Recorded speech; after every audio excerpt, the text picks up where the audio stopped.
Hi.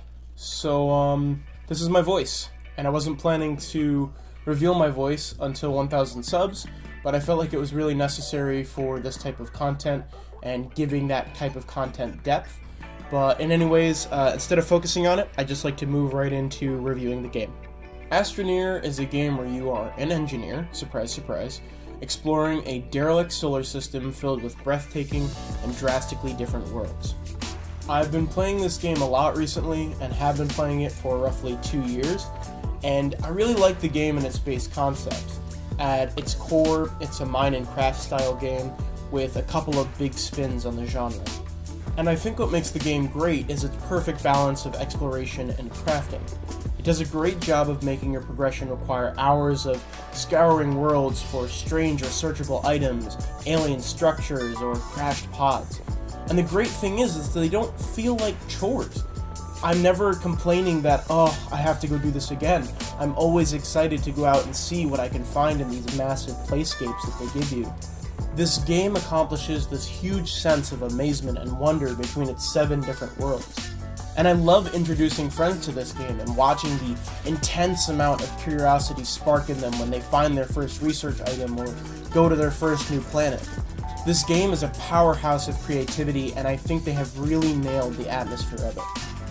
Never mind its odd yet enjoyable control scheme and inventory system. The game does a great job of constantly being creative, functional, and efficient in all aspects of gameplay. The game actually doesn't have any narrative, yet I constantly find myself seeing the light and the darkness in its storytelling. While wandering around, you find the remnants of failed past engineers, and without their loss, you wouldn't be able to progress. And another example is that the only living thing in the solar system are these plants that want to kill you. So you train your playstyle to immediately destroy any other living thing you come across before it can even act. They found a really interesting way to convey a simple story which even lacks a general concept just by having you experience the game. In an odd way, you kind of write the story, because the aspects of the game and your progression only have value if you give it value. Because at the end of the day, it's up to you what you do in this game. So I've played over 100 hours of this game and I love it. However, I'm the first one to admit the glaring issues of multiplayer. There are so many bugs and things that just can break your game for you, such as your digging tool just won't work, or something that you built with your digging tool a while ago, such as a bridge that goes over a giant chasm, won't spawn in for 2 seconds when you go back to it next time, so you could drop a bunch of valuable materials just into the void. Sometimes materials will get permanently stuck on your backpack, and the only way to fix it is to kill yourself in-game, and then you can't do anything with the corpse, it just stays there as a giant beacon for eternity. I have a bug right now in one of my friend's saves where I physically cannot leave a planet via spaceship, which is like one of the only ways to do that. So, yeah.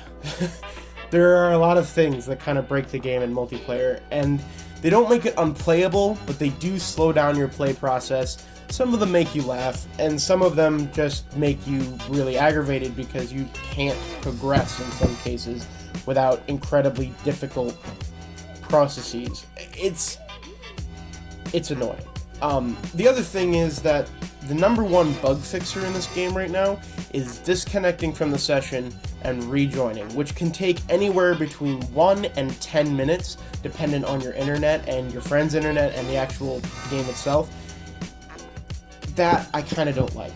I don't like that sometimes I have to reload the game twice just to jump into it the first time, and then I have a possible 10-minute connection time to actually play with my friends, which now means I have not played the game for about 20 minutes before actually wanting to play it and saying, okay, let's jump on. Which can be a real downer, because I now have this wait time before I can play with my friends while they're just ready to go. But it's important to remember that the game is still in early access. That's a good thing, because they're adding new content to it all the time, and they're working on the bugs actively. This game has so much potential, and I can't wait till it reaches 1.0. And my rating for Astroneer is 4 out of 5. Also, if you're interested in the news of my channel or how I gave this rating, then stick around, but if not, feel welcome to click off at any time. Okay, so first let's talk about the rating system. This reflects just the right measurements of a perfect game, in my opinion. So you don't have to agree with my ratings, you don't have to have played the game, or even like me as a creator. My goal with this is to convey my experience of a game, not yours or the general review of a game. Everyone will have a different experience playing the same game. There will be parallels, of course, but my story will always be different to yours. Okay, so let's get into the numbers of this. I'm measuring games on 5 aspects. There's story, gameplay, presentation, audio, and replayability. And personally, I feel that a game's audio and gameplay are more important. So here's a scoring system. Story, presentation, and replayability are rated by X out of 5. So for example, the story of this game has a 3 out of 5, the presentation has a 4 out of 5, and the replayability has a 5 out of 5. And gameplay and audio are rated X out of 10, which for this is, gameplay is an 8 out of 10, and audio is an 8 out of 10 as well. So the maximum score that a game can get is 35, which is a perfect game in my eyes. And when 35 is divided by 7, that equals 5, so that's how I'm scoring the games. I was originally planning to do 35 divided by 5, which would equal 7, so that it would be X out of 7, because 7 is my favorite number, but I figured I would try not to screw over anybody that was trying to cohesively watch one of my videos. Now, about my channel.